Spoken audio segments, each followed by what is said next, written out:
Just going to go ahead and share my screen.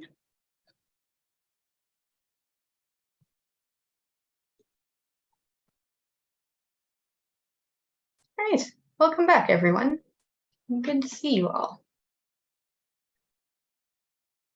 And so we'll start out, as always, with our quick land acknowledgement. And if you're coming from somewhere other than Toronto and you'd like to do your own land acknowledgement in the chat, you're absolutely welcome to do that. So Takaronto, or Toronto, is on the traditional territory of Haudenosaunee-speaking nations, including the Huron-Wendat, Petun, Seneca, and Mohawk, and was most recently joined by the Mississaugas of the Credit. This territory is covered by the Dish with One Swoon Wampum Belt government, an agreement between the Haudenosaunee Confederacy, Anishinaabe, and allied nations to peaceably share and care for the lands and the relationships around the Great Lake. What this means is that by living and working here, we all have a responsibility to the environment and to each other, to treat each other with peace, friendship, and respect. So for today, we've got our welcome out of the way, that's done. We're going to be talking about strategy. So we're going to be giving an example of what that looks like. We're going to be talking about the 6 big questions for strategy, the people, the problem, and the goal. Theory of change, I think that I've referenced theory of change a few times in our last few sessions and promised that we will in fact be talking about it and teach you what it is we're referencing. That's today. We're going to talk about theory of change. Then we'll take a break. We'll do our activity as usual. We'll report back some of your findings, and then we will share our learnings. So how many people do we have today? Do we want to do groups for the icebreaker? I think we have enough. Last time it was just a couple of people. So for today, we'll go into our breakout groups. And let's just share. What was your biggest thing that you learned from last week on recruitment, and were you able to recruit anyone? And if you weren't here last week, if you missed that, if you could let your group know, have you ever recruited volunteers for a project before? And maybe you will be able to share some of that experience. Right. Do you want to pop us out into some breakout groups? There we go.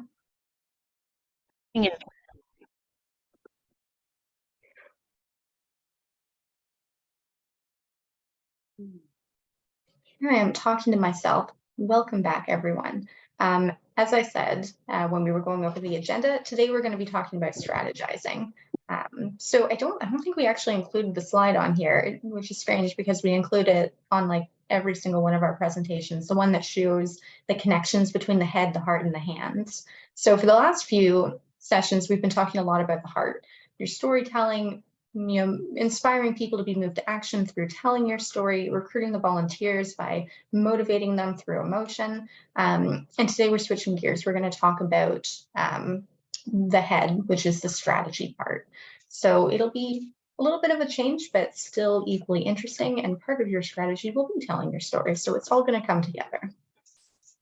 So strategizing is turning what you have, the resources, into what you need, which we've established as power, to get what you want, which we're assuming is change. That's the reason that we're holding a campaign, is because we want to change some sort of condition. And again, to reiterate, what is a campaign? It's work that's focused towards achieving a particular change in the world. So it's some sort of planned out, strategized move to action. So we're going to talk about what is goals versus strategies versus tactics, because we have some pretty specific definitions for what these mean. So we can see on our screen here, we've got our lovely little kind of comic right here. So we've got our person up here in the corner, a little smiley face, but with a question mark. So they need to get from over here to down where this X is. And so they have some options. We can see that there are some different ways that they could go. We've got some mountains, we have got a river here, and we've got a desert. So your strategy is choosing what method you're going to use to get from where you are over here down to where that X is. So in this case, you can see they've decided to go by boat. So your strategy is you're going to take the river. You're going to try to get from here all the way down there, and your strategy is you're going to float on down the river with your little boat. And your tactic is the use of the boat. So you're going down the river, that's your strategy. Your tactic is you're going to use the boat. Does anyone have any ideas on how it is that this person decided to use the river? Well, I mean, they've got three options here. They could go over the mountains, they could use the river, or they could go through the desert. What would influence that decision and make them decide that they're going to take the river?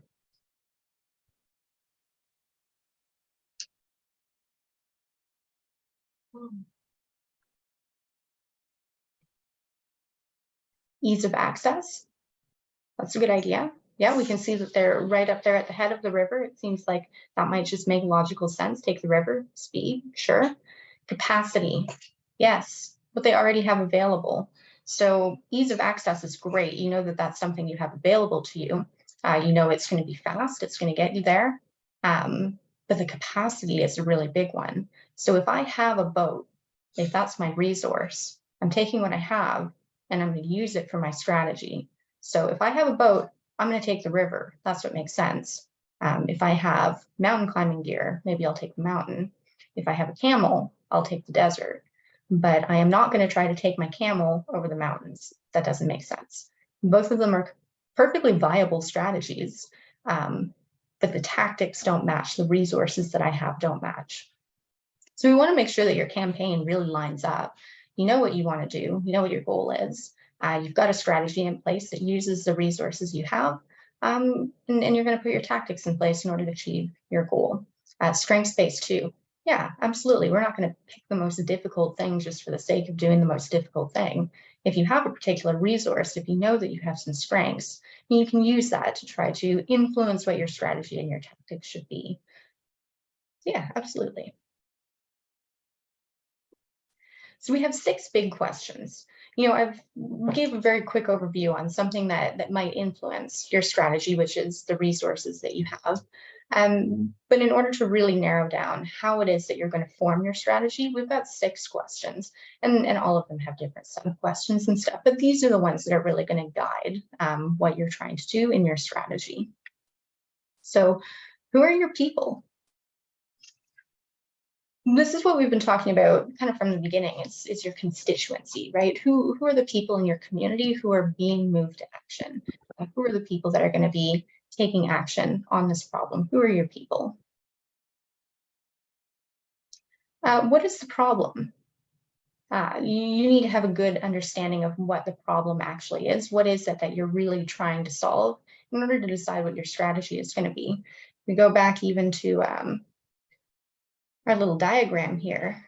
We know that the problem is we need to get from point A to point B, and so we're going to take the river to get there. But you know, if we don't know that that's the problem, we might end up over here in the desert, not realizing that our goal is actually at the end of the river. So we need to know what the actual problem is. That has to be defined, or we're going to get off track. Good question, Yeah. Mel. So in the diagram, it says the strategy is take the river, as opposed to like the strategy is to get to the end of the river. Like I'm just, do you know, does that make sense? I guess it's sort of like, I guess strategy is what you're saying here. Strategy could be hyper specific, right? Yes, and your strategy should be hyper specific. And I think what we're saying too is that it does very clearly define what your goal is, because for us, that is the goal, is to get to the end of the river. And the strategy is we're going to float down the river in order to get there. So your strategy is the actionable thing. It's the verb of your sentence, the thing that you're going to be doing. Yeah. Yeah, so the strategy is taking the river. The tactics is what you're going to use in order to be able to get there. And the goal is what you're trying to achieve. Yeah, thank you for clarifying that, because sometimes it's not super clear. I've got my nice little diagram here, but if you're not a super visual person, then sometimes it's not super clear. So yes, so what is the problem? And in this case, the problem is you need to get to the end of the river. So your strategy is to take the river.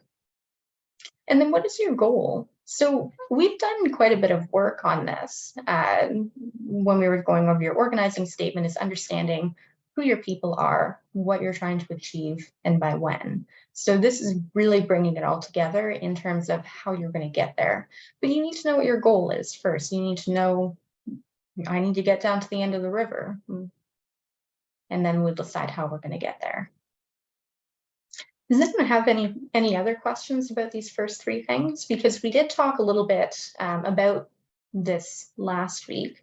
And also our feedback at the end of our last session was that people do sometimes want to go a little bit more in depth into the concepts that we're talking about. So we're going to pause a few times throughout this and give the opportunity for people to let us know, is there something more that you want to go into, more depth that you want to go into? Do you have any questions, any comments, anything that that you want to talk a little bit more about?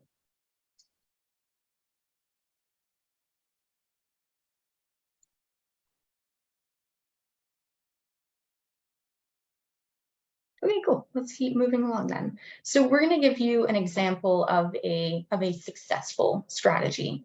I think we've talked about this group before, the 80 CEO.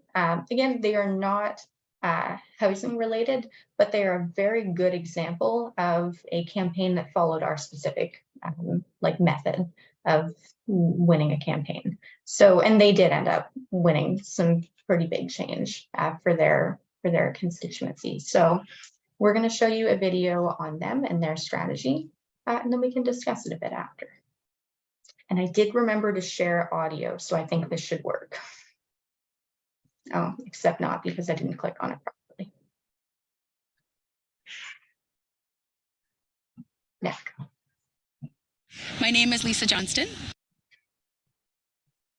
and I'm a proud and passionate registered early childhood educator. So my name is Carolyn Ferns, and I'm the policy coordinator at the Ontario Coalition for Better Childcare.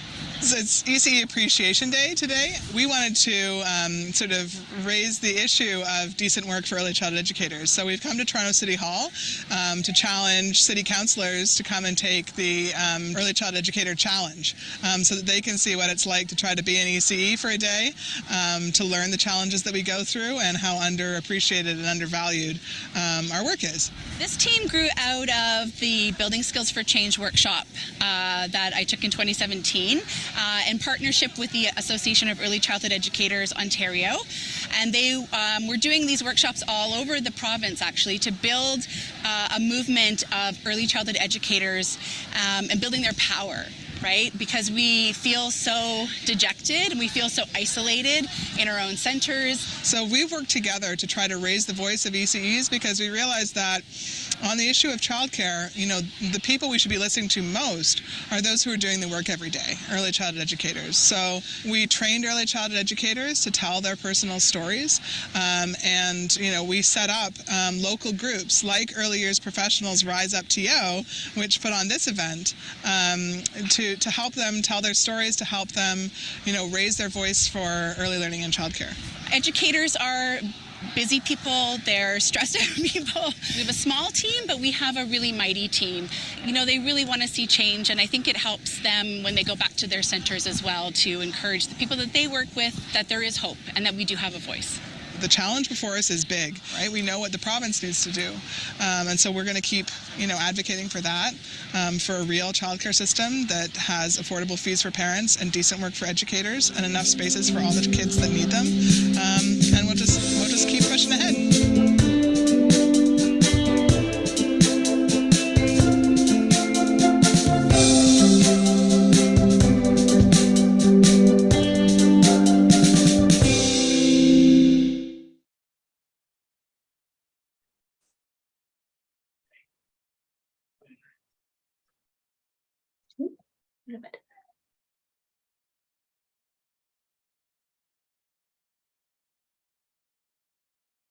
Okay. So what did everyone think about that video? I'm going to stop sharing screen for a second so I can see you all. What did you notice about it? Oh, and if you remember, one thing that I noticed about it is that one of the people that we saw, I give the example of her story, Alana, She was in there. So this is the same campaign that we've been talking about since the beginning, the example that we gave. So I guess a little bit of background just to make it a little bit clearer. This campaign was the AECEO one, where the childcare workers were trying to get decent wages for their group. So you saw at the end, their outcome was that they got that $2 wage enhancement made permanent. Yeah, Pete, positive. What was the strategy that they were using in the video?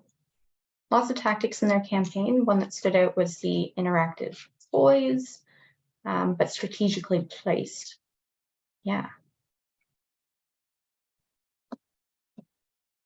Small and mighty, but not small. Very dramatic. What do you mean by that? Not so small after all.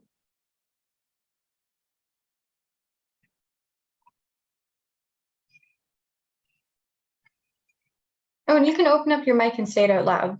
This doesn't have to just be in the chat either. I'd love to hear people's voices other than mine.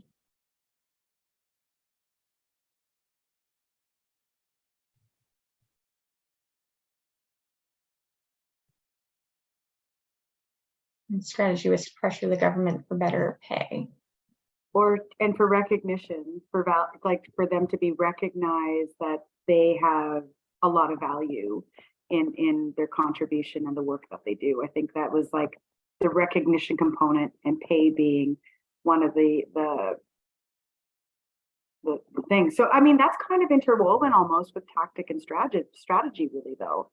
You know? Absolutely. There isn't always a super clear definition.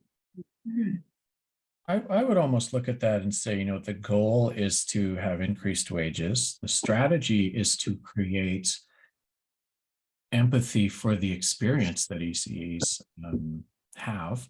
And the tactic is to do that interactive a day in the life exercise. So it's kind of like it narrows down, gets more specific with each step.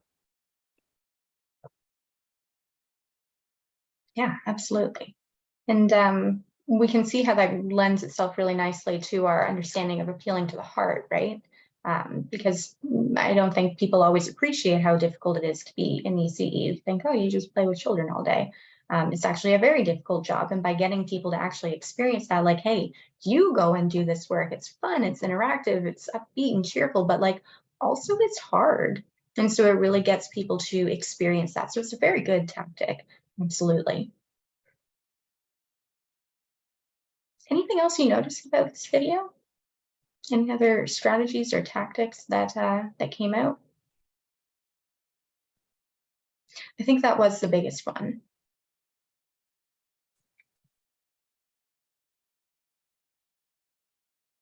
Everyone was humble. Yeah, absolutely. And that really helps appeal to people too, as well, doesn't it? When they're very relatable, when the way that they present themselves appeals to others. There is definitely a time and space to be angry and pitchforks raised, and perhaps this one wasn't it, because they wanted people to really connect and understand what it's like to be an ECE. So you don't want to be super angry and polarizing in that circumstance. Definitely there are times that you can be. Organizing and advocacy work does not always have to be polite. But in this case, I think it was a very good choice for them to be very relatable and very humble. I think too, on that note, maybe it's also worth mentioning, just from conversations with some of the people who were involved with that campaign, something that came up a lot is that, ECs, like a lot of other very, very gendered professions, where it tends to be a lot of women, and oftentimes a lot of like immigrant women who work as ECEs. There's a level of consciousness raising that's almost needed, if that makes sense, because people aren't necessarily immediately comfortable being aggressively assertive. They need to sort of speak to each other and really sort of build up that confidence to assert their needs in a way that people who've been to the business bros who've got MBAs are very comfortable walking in and asserting what they want. But when you're people who have less power in society, that's something that that builds through time and builds through a collective experience, right? And so I think that that's also a part of that is, you're reminding people the value of your work. You're also reminding each other and yourselves of the value of your work. And so tactics that help with that sort of group reinforcement can be really important.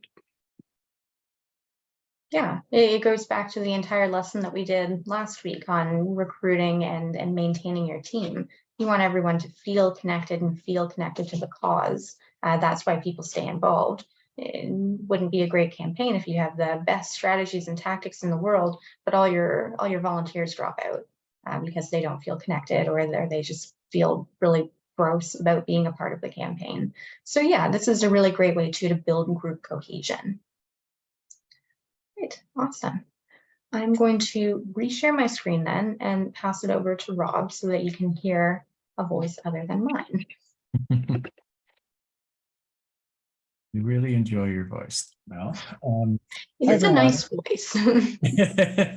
My name's Rob Johannes, he, him, and his. I don't think I really had the chance to meet a lot of you yet. I am an instructor with ICL, of course. I've worked in housing advocacy and activism at the front line, at the middle level, and behind the scenes, mostly behind the scenes, for about 20 years or so. And I'm currently on the board of directors for the Canadian Alliance to End Homelessness and a number of other organizations across the country. So I'm glad that you're all here, and I'm excited to share some ideas with you. So we look at an organizing sentence.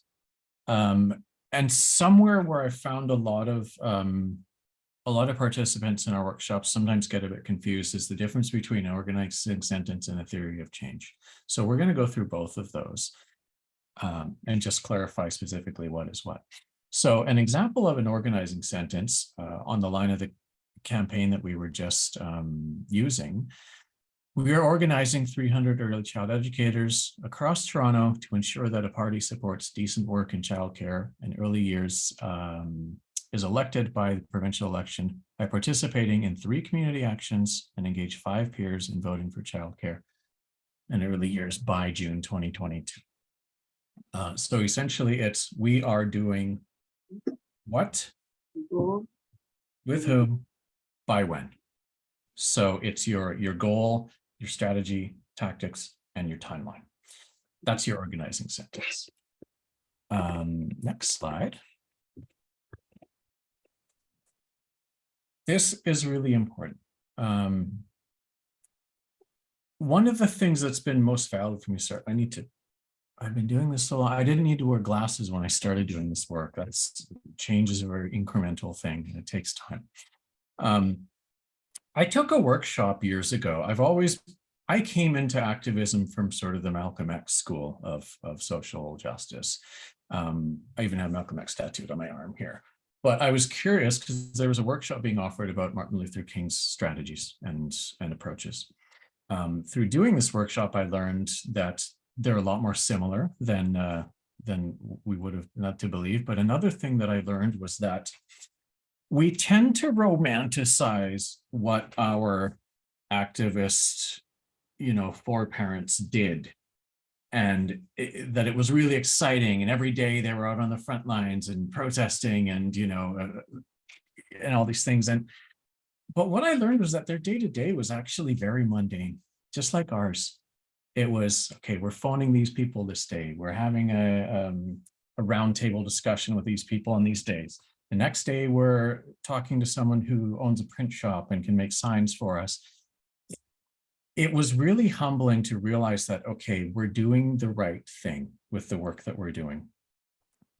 The key is to break down your mountaintop here, which is what this full triangle is, into smaller nests. And those nested goals are ways for you to have checkpoints along the way. It's also a way for you to not get overwhelmed by the end goal. And it's also a point for you to be able to stop at each step and say, okay, what did we do right? What's working? Do we need to re-envision this? And is this keeping us in line with what our overall goal is? And sometimes that's this is a this week change. Sometimes it's this is this month, this year. And sometimes, as with, the Dr. King example, it's during the course of our lifetime contribution, and then we're passing it on. to the next generation to pick up what we've done and run with it. So there's a big importance in documenting your work. Leave records behind so that if you disappear tomorrow, anybody can jump in and pick it up and run with it. And that also goes for people that are coming up after you. So for example, with this one here, we've got give workers a voice, make the province cooperate, affordable childcare, money with more legislation. These are all nested goals that you'll encounter along the way. And the big goal at the top is a national early learning system with a $30 billion investment. If you started with that in mind and you were trying to figure out how to get there, I mean, that's how we just kind of throw our hands up and say this is too much. But each of those steps along the way is going to help you get there in a much more reasonable manner. And it gives you points to stop and celebrate as well. Next slide, please. So choosing tactics is a big one. And we have what we call as the sweet spot with tactics. Three things when they intersect. Is it strategic? Does it strengthen organizations? And does it develop individuals? When it's strategic, it means, is it consistent with your theory of change? Does it move you closer to your goal? Does it track your progress? Kind of what I just spoke about in the previous slide. With strengthening organizations, does it improve your understanding? Does it deepen your relationships and commitments? And does it generate new resources?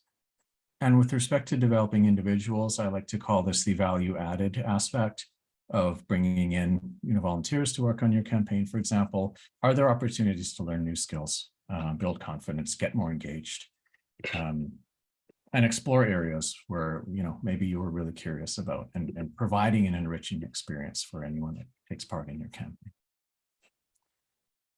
Let's go to the next slide. Just a question to my team here. Are we brainstorming as a group now with an example of a campaign that we're working on? Or is this an extra slide? This is more just like an extra slide of start thinking about what you have as your goals, as your nested goals going forward. Right, so just think of it that way. Think the mountaintop and the nests, which are the little steps on the way there. So keep that in mind as you're constantly thinking about your own campaigns. So in the example that we gave, some of the goals, two main goals, build early child education power. And the second one is elect a government who centers decent work. So your goals can be a little abstract and a little more large, a little more grand. It's really how you flesh out your strategies and your tactics that makes that goal achievable. Next slide. So now we go to our questions again, where we are. And here's the big one. So what is our theory of change? As we mentioned previously, the organizing statement is we are doing this with these resources by this time. Your theory of change is just a theory. It's something almost to be tested. If your strategy happens, then this will be the outcome because there's some kind of assumption in there. So an example, let's go to the next slide. I love John Cusack, I love Cameron Crowe, but this particular scene has maybe not aged so well because Lloyd Dobler's theory of change here is if I am persistent, then she will fall in love with me because that is romantic and charming and not creepy. So standing on her lawn in the morning with a ghetto blaster blaring the song that was playing when they were making out in the car is his way to try and get her back. I don't know if that's necessarily the best theory of change. It does apply the principles, but maybe it's not quite the most effective summary of the strategy. If your assumptions seem untrue, then it might mean your strategy is not going to work. which I think, even though in the movie, yes, it worked for Lloyd in the end, I don't think that's necessarily going to be the case in every example. Next slide. We talk about the issue of climate change, and 97%, as this infographic shows, of climate papers stating a position on human-caused global warming agree that global warming or climate change is happening and that we are the cause. This is where we get into the discussion we've already had about the head and the heart, that you can have a theory of change that if we educate people, then we can stop climate change because knowledge leads to action. What do you think about that theory of change? Does that work in practice? That if we provide education, then we're going to win everyone over and we'll reach the goal? I see you shaking your head no, Jennifer.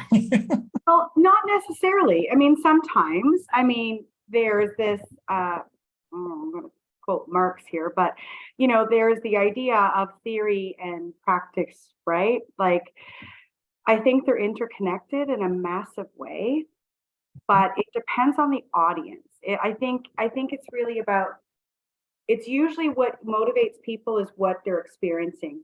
It's what they're directly experiencing in a day-to-day thing. So in essence, that is kind of the knowledge, but I suppose it means like, that's a big question, Rob. That is a big question. All the big questions. That's what we're doing here. But I don't necessarily think it's wrong to say, no, that's not right. I think it really depends on the person, but I do think that people do need to know what they're doing in their actions. I think that people need to know why it's important to do something, because that helps define their goal and their focus and helps to kind of keep things concise. But sometimes, tapping into people's emotional experience is also really effective too, right? And there are practical things that happen every day can also be effective. So sometimes it could be action can lead to knowledge. It can be a little bit flipped, but they're interconnected, I guess is what I'm getting at. Sorry for taking too long. There's a comment in the chat as well saying knowledge does not always lead to action. Let's go to the next slide. I think that is kind of the point that we're making here, is knowledge does not necessarily need to lead to action. If we were just by numbers alone. Yeah, go ahead, Grant. Yeah, one thing that always hits me when I see that slide is thinking, well, have we stopped climate change? Mm-hmm. Mm-hmm. We've known about the causes for how many years now? So clearly knowledge isn't enough, right? If all it took was, educating people and building that consensus, a lot more would have been done than where we are today. Yeah, definitely. I think that's where a lot of difficulty comes in the execution of strategies and goals like this, is we just have that assumption that, well, if we just raise the awareness, then that's going to lead to the change. As Graham said, which is actually funny, I was just about to say that when you jumped in there. If we were just swayed by the numbers, then we wouldn't have a climate crisis. Everyone would be housed, everyone would be fed. You can only appeal to the head with so many people. This is why the storytelling part is so important, because that appeals to the heart, and that's where you really make that connection. And sometimes it's a matter of knowing your audience. An example that I can think of is 20 years ago now, when the first supervised consumption site was opening in Vancouver. I was part of that process. And in raising, we would have to do these town halls and present very different reasoning behind why this was a positive on the whole. Sometimes it was explaining that, half the people that are street involved are dealing with chronic pain, and it was like an injury on the job or something that led to the inability to manage the chronic pain, because then you lost your union status and your benefits. That can happen to any of us. So sometimes making that heart connection was valuable. And other times when people weren't really on board with the morality of it, I would take the point of take the cost of long-term hospital stays, multiply that by X number of people, and then compare that to the cost of a few clean syringes and rent for a space for people to use in private. That's your tax dollars, and that's money in your pocket that's being saved. I hated the fact that I had to take that line. However, for some people, they said, oh, you mean if we open these sites, they'll save me money? Sign me up. Whatever gets you in the door, you're in the door. We'll work on, the cold, dead hearts later. But how do we make that initial connection to get people on board? And then that's how we really spark the action. Another example, if we move to the next slide. Speaking of Dr. King, theory of change. If African Americans refuse to ride buses in Montgomery, Alabama, then we can end racial segregation on public transit because 3/4 of riders are African American. And if they don't participate, it will deprive the bus system of a substantial portion of its revenue, which it needs to keep running. That's a little more precise, and historically that did work over a longer period of time. I see something in the chat. They're pointing out comparative examples or contradiction made with can be persuasive. It can for some, and others, like the MAGA folks will do mental gymnastics to justify everything that serves their interests, even if it may go against what they espouse as their core values. So it's really a matter of getting to know your audiences and what kind of logic that you need to take. Okay, so let's go to the next slide. So why a theory of change? It helps us to expose weak assumptions, maybe ones that we hadn't even considered before in our own beliefs. It helps us to find the best strategy, not necessarily the strategy, but it helps us to go back and forth and do some, do some mental, it just helps us to grapple with all of the different kinds of strategies and figure out, okay, what is the best one in the situation that we're in now? It forces refinement and tough conversations. To have to write your theory of change in a sentence can actually help you realize that, okay, we need to do a lot of refining in this aspect of it. And that allows you to reflect and to get more clarity as well. Okay, next slide. This is an example. So if is your strategy, if unions that represent ECEs co-write letters to parents and families asking them to speak to candidates about paid planning time, then the goal, Ministry of Education would mandate that all school boards need to provide us with paid planning time, because the assumption they need the votes. They need to appease the public. Do we want to, another question for my team here, do we want to brainstorm an example, or do we want to move on to the conversation about power? How's her time doing here?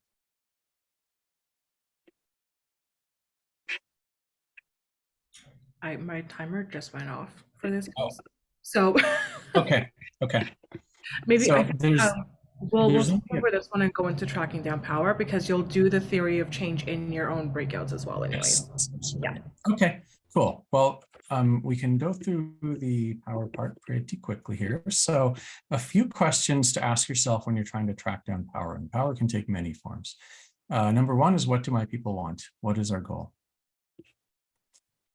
Number two is, who has the resources to enable us to get what we want?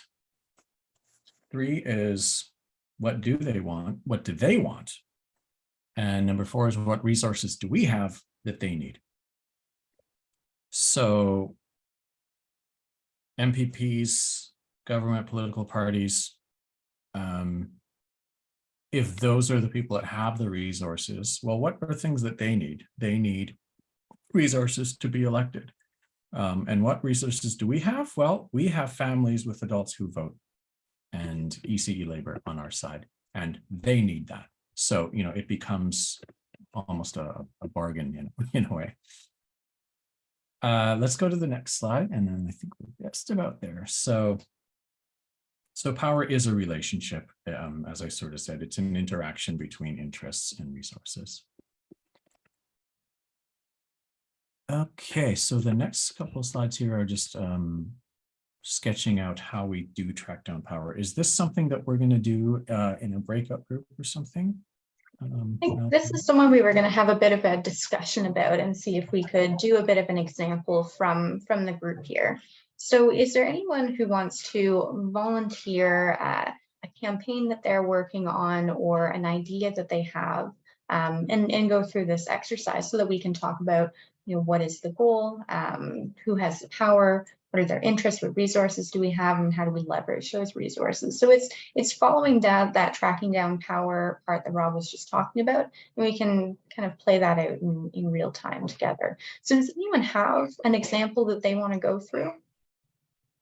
Yeah, Jennifer? Well, I don't know if you've all heard about the Enough is Enough campaign from the OFL, the Ontario Federation of Labor. Fairly new campaign, but it's a really broad campaign that talks about the cost of living and the rise. Like if it addresses housing, the housing crisis, how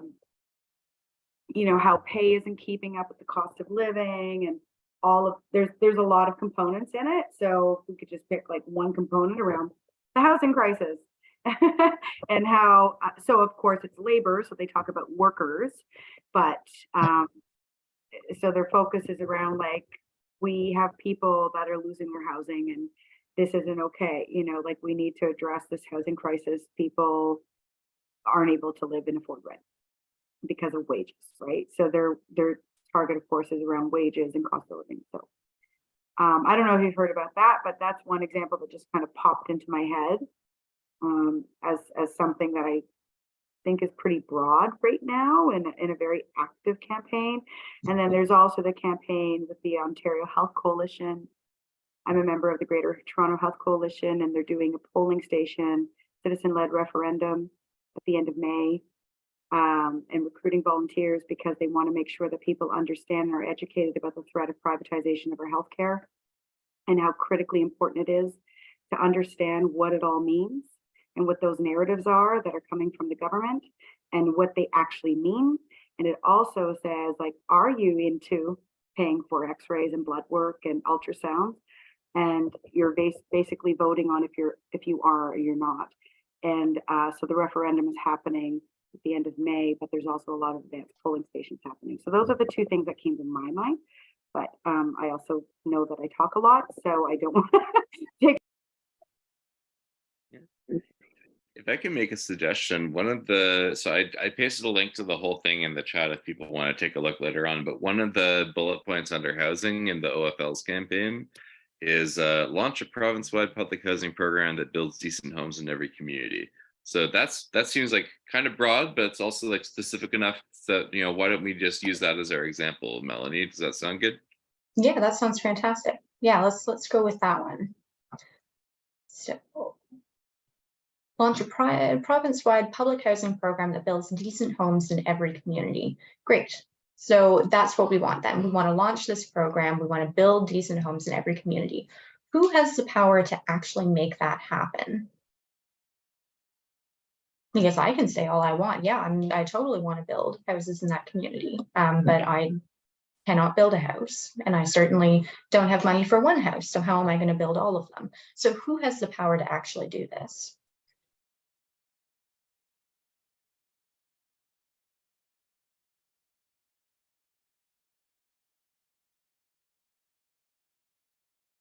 The provincial government, 3 levels of government, but provincial mainly. Yeah. Is there anyone specifically within the provincial government that would have more power to make this happen? So he's kind of at the head of everything, isn't he?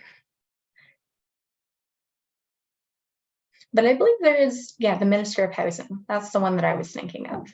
So that's a person who should like specifically care about this issue. That's like the whole thing that they're working on. So we know the provincial government and we know the Minister of Housing in particular. Is there anyone else who has power to have this happen?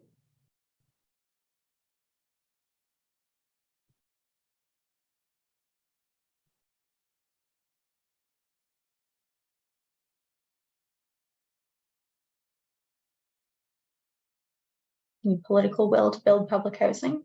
Yeah, absolutely.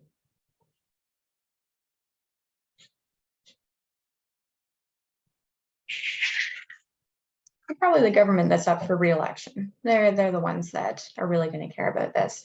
So what is the government's interest? What do they want from us?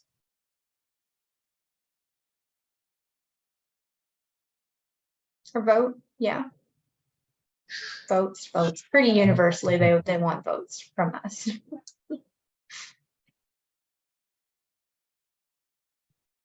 And then I guess the resource that we have is that we can vote.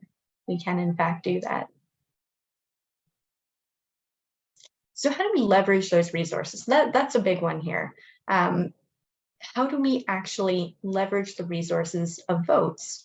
How do we get people to come out and vote for candidates who are going to do the thing that we want, which is launch a province-wide public housing program? How do we get people to vote for that?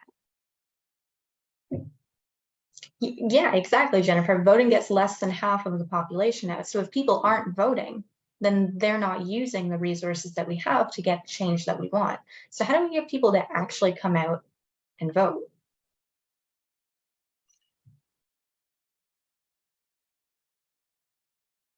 People don't have faith in the system. So you're proposing anarchy. Teenage me is totally on board. Oh, no. I am so not an anarchist. No, I'm just saying that I think that a lot of times the campaigns that, from what I've seen, the campaigns that focus solely on voting are really unsuccessful. And I just feel like there's probably a way to ask for things that are like, so the OFL, I know it focuses a lot on pushing for votes, but I also know that part of what they're doing is to threaten a nationwide like shutdown in order to get some of these things to happen, whether it's 1 day walk off, whether it's 2 day walk off, but they're having a series of tactics. It's not just about voting. And part of these tactics are to encourage people to think about how much power we have collectively that isn't necessarily just about voting. Because I think the strategy is that if you have people thinking about collective power, then eventually and hopefully people will start to have faith that maybe some of that collective action could be seen at the ballots, right? Does that make sense? Yeah, absolutely. And it brings out another important thing in terms of the resources that we have, which is not just our votes, but our labor, which makes sense when it's coming from the labor coalition, right? But the government needs us to continue working in order for our society to continue functioning. So yeah, absolutely. We can vote for people in power. We can also just walk off the job and no longer let the province function. And that'll certainly get their attention.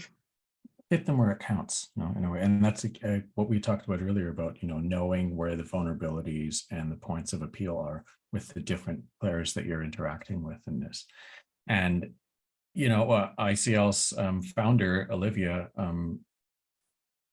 in many years, in public service, said that regardless of someone's political party, they will ask themselves 3 questions when you approach them. Number 1 is, how many people do you represent? Number 2 is, how pissed off are you going to be if I don't do this? Number 3, how happy you're going to be if I do. So it's not necessarily just about the vote. It's about, keeping that currency of, okay, if you've lost labor completely, that's not just going to have impact on you at the election time. That's going to have impact on your ability to do your job, every day between now and the election. And staying in good favor with key groups is a really strategic thing on both sides as well. Yeah, I think you brought up kind of a key issue in a lot of theory of changes too, Jennifer, when you talked about, people don't vote. And I think that's likely because what most political campaigns are running is an awareness campaign. They get the platform out there, right? You know, if all you're doing is releasing a platform and telling people there's an issue and this is how I would address the issue, well, that's just awareness. And so that's not going to move people to vote. They don't care, they don't trust the system, they don't believe you. And so they're not going to come out and vote for you because awareness isn't enough in that circumstance. You need the awareness, you need to know who the candidate is, you need to know what their platform is. That is the necessary first step, but it's not always enough to get people to actually come out and do the thing. So, which in this case is vote. So how do we leverage those resources? What is the strategy? Perhaps it's going to be organizing a strike. Maybe it's going to be doing, I think something that one of my groups talked about in our organizing sentence early on was that, you know, we were going to not just do awareness on come out and vote. We're going to go out and say, what are the barriers to voting? Why are you not voting? And how can I make this more accessible to you? So removing barriers to voting rather than just telling people to vote. So maybe that's going to be it. Maybe our strategy is going to be coordinated strikes. Maybe it's going to be creating accessibility for voters. Maybe it's going to be a more coordinated awareness campaign and then doing strikes and removing barriers to voting on top of that. So these are all very viable strategies, absolutely. Any other questions, comments, ideas for this example that we're doing?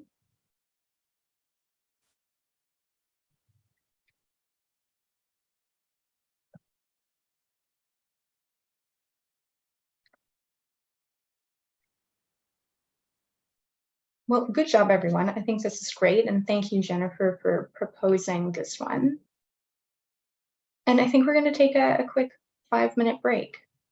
So it is 6:59, so we will come back at 7:04 because at ICL, we like to be precise down to the minute. Lady. All right, welcome back, everyone. So we do have time, so we're going to spend just a few minutes each presenting what you worked on in your groups. So Graham, I can see you said Jennifer and Mel will present. And I see you also have your tracking down power and theory of change filled out. And do you have somewhere, do you want me to start with screen sharing? Yeah, maybe just 47 and then 48. 47 and 40? Okay, cool. All right, take it away, friends. Okay, so I'm going to take the lead on presenting, and if I missed anything, Mel's going to fill in.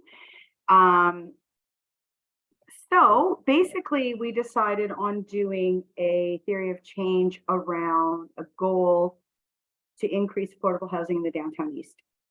And we picked downtown east because we have a mayoral election coming up, and this was a work-related idea based on the work that many of us do around housing.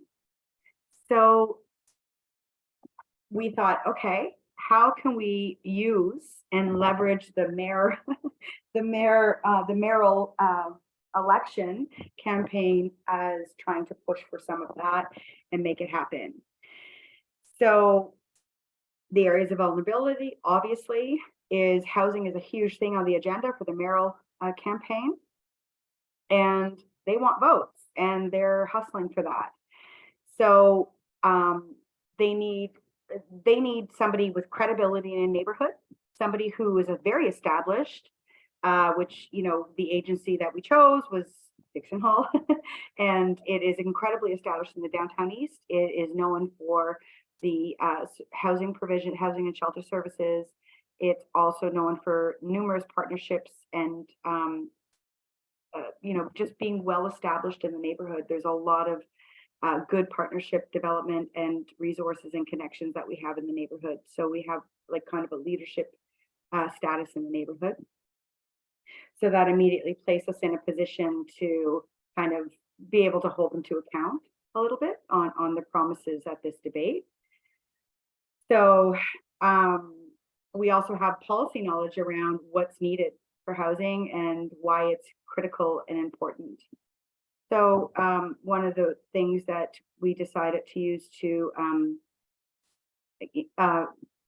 talk about leveraging our status in the neighborhood is to hold a candidates debate at one of the key, sort of strategic locations, for instance, but also some other ideas while we're holding the candidates debate is to network and partner with other campaigns that are going on around affordable housing. And there was a couple other very notable campaigns that are around signing petitions and committing. So it's like a commitment petition, I think, a pledge. Sorry, pledge is right there. And I just realized my camera's off. I'm sorry about that. And that it would be moderated by people who have experienced homelessness or who are experiencing the barriers to accessing housing, affordable housing, that they can deeply afford, or that they're also there as I think we mentioned, like sort of VIPs in the front row, and talking about giving them space to talk about the stories of how not being able to access affordable housing has impacted them and why that's important to them. So it's like centering their voices essentially in the candidates debate. So I guess like speaking to the heart of the matter and really keeping it in the hearts of the candidates. Did I miss anything? No, you did great, Jen. Thanks.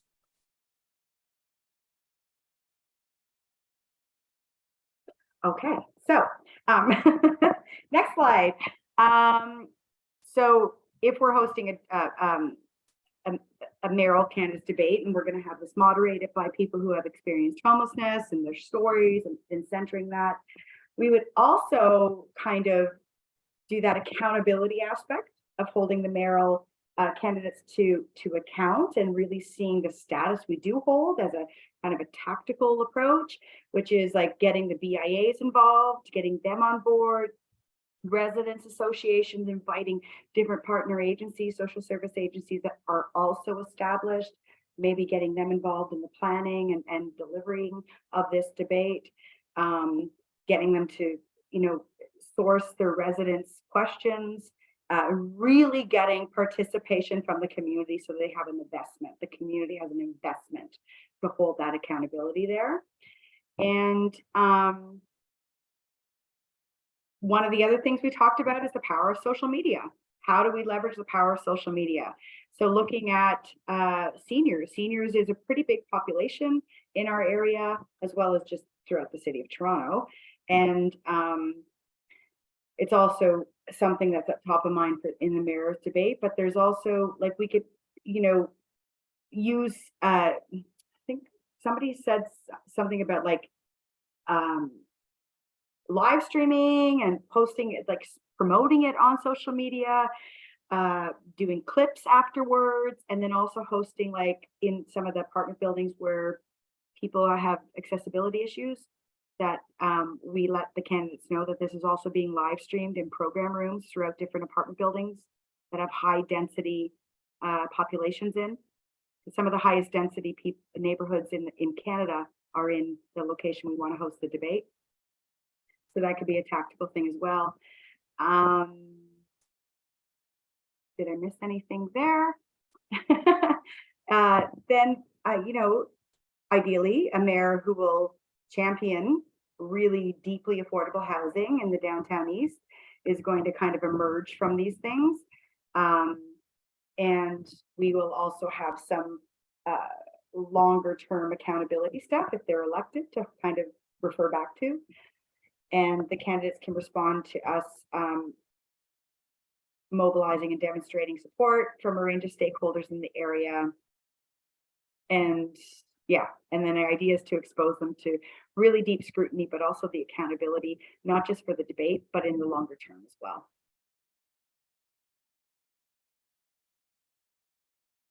Amazing. Thank you, Jennifer. Isn't it so interesting that just by changing the way you deliver information, it can really change the entire outcome of something? Because just delivering platform information is just an awareness campaign, right? You could and go to all of the same people in the community and hand them a pamphlet that outlines exactly what everyone's going to be doing for housing affordability. And that's not super impactful. That's not going to get people to vote. But if you deliver that same information in the form of a debate that's hosted by people in the community and people that the issue matters to the most, allow the opportunity for stories to be told and questions to be asked and answered, and ask people to sign a pledge saying, you've heard how much this matters. You've heard from the candidate that you think is going to, forward your best interests. Now vote for them. Now commit to voting for them. It changes so much, doesn't it? Because now they have the information and you've appealed to the heart and you've had a hard ask in there. Go out and vote, please. Please vote. Yeah, amazing. I love this. I think that you did an excellent job. All right, let's pass it over to Jose, who's going to talk about what our group went through. So we went from Toronto and now we're arriving in Cambridge in southwestern Ontario. So this was something that I brought to the team and we worked it out together.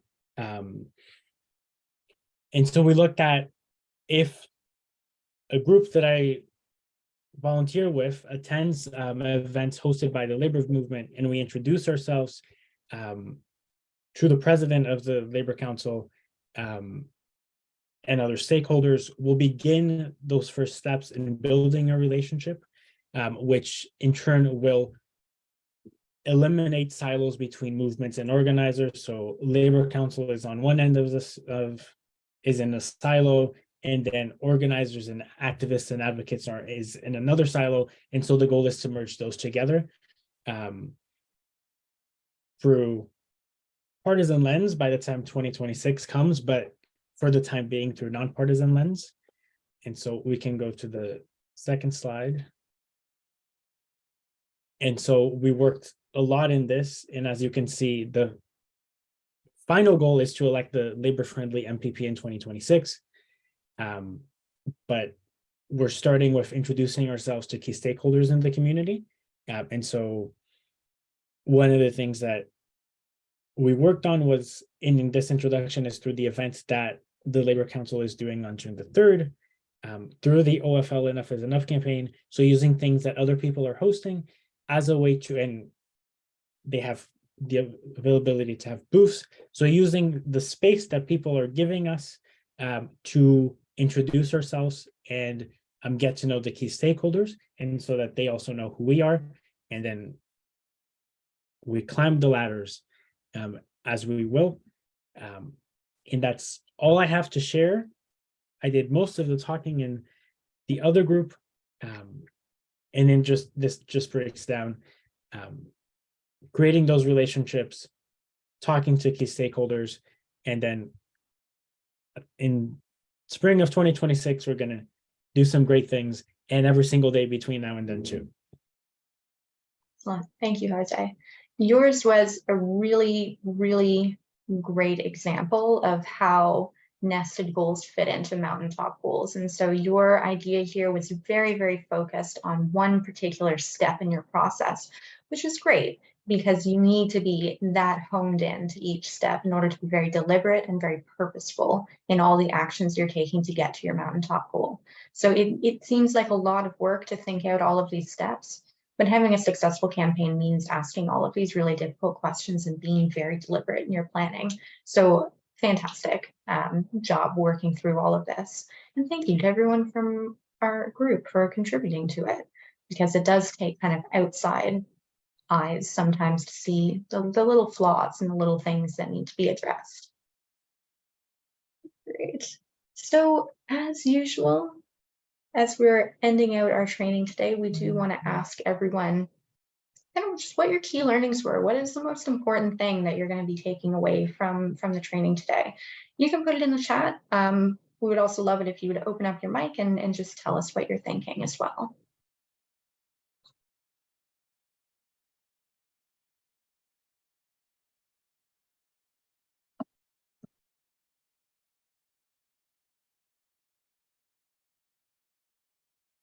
I'll go up.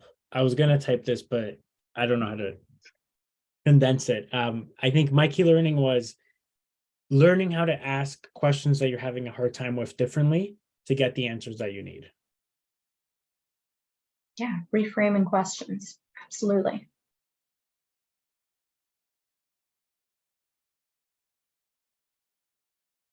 Yeah, go ahead.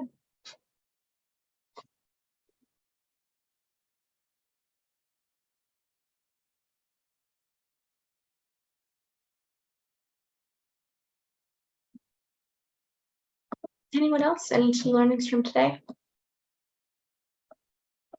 Or did you learn nothing? Taken 2 hours of your life and given you nothing back. Well, it's really important to discuss the plan, even with people who may not be concerned with what you're doing, because these other ideas are very valuable.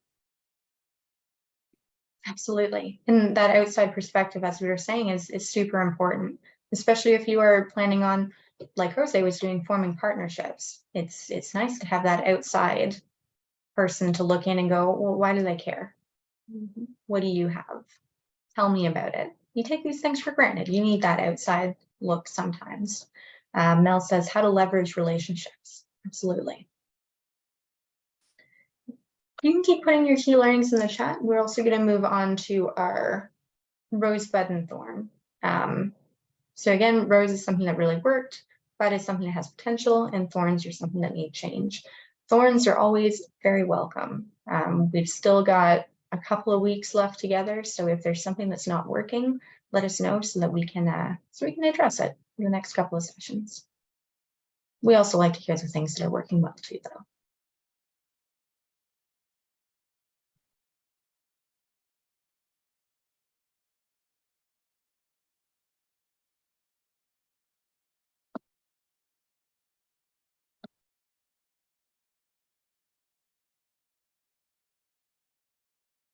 The larger breakout rooms were helpful. So you mean like having more people in the breakout rooms? Yeah, okay. Yeah, there's a balance in breakout rooms, isn't there? You need to have enough people to have a conversation, but not so many people that people's voices are drowned out. Anything else?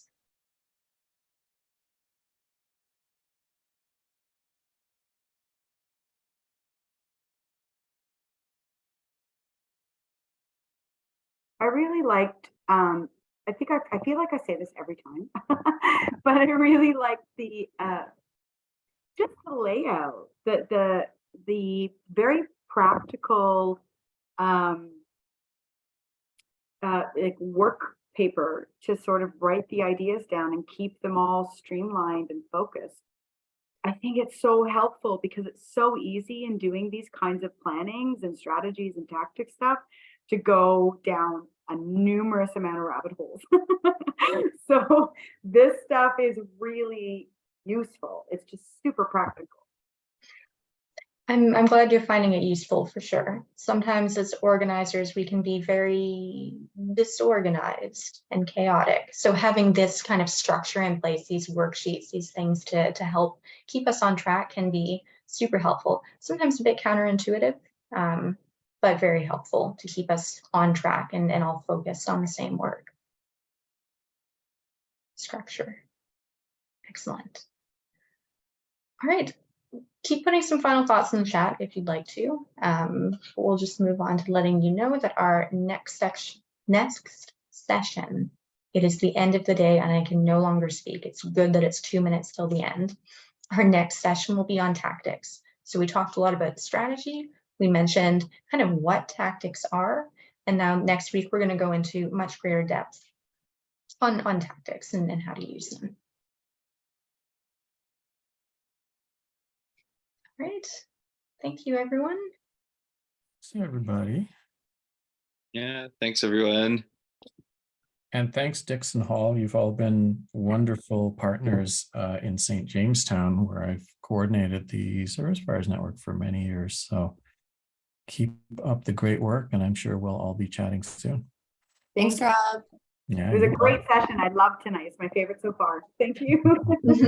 Thanks, everyone. Bye.